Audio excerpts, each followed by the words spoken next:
আবার প্রত্যেকটা মানুষ সিকিউর ফিল করেছে যে সামনে পিছনে যেভাবে পুলিশের প্রোটেকশন ছিল দারুণ। আমরা আজকে নিরাপত্তা নিয়ে খুবই সবাই মানে খুশি হয়েছে বাংলাদেশের মানুষ। ডক্টর ইউনূসের সময়ে এখন আমরা নববর্ষে প্রথম নববর্ষ উদযাপন করলাম। আসলে ইউনূসকে অনেকেই বলছে 5 বছর, অনেকে বলছে দ্রুত নির্বাচন দিয়ে সরে যাওয়ার জন্য। আসলে নির্বাচন দেওয়ার মতো পরিস্থিতি। আমি একটা কথা বলি ভাই, সবাই মিলে বললো, আমি যেটুকুন বুঝি ডক্টর ইউনূসকে আল্লাহ যতটুকুন বুদ্ধি দিচ্ছেন, এতে সবাই মিলে না খাইয়ে থাকলেও ডক্টর ইউনূস 5 বছর ক্ষমতায় থাকার লোক না, ওনাকে আল্লাহ পরিমিতি বোধ দিচ্ছেন। সুতরাং বাংলাদেশের ন্যূনতম সংস্কার করেই আমাদের সুন্দর একটা নির্বাচন করতে হবে, কিন্তু এই নির্বাচন মানে আর একটা ফ্যাসিবাদ কাঠামো করে দেয়া না।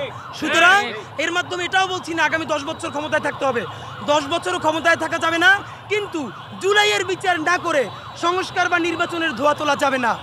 বিচার হলো সবার আগের সংস্কার, বিচার মানে এই নির্বাচন।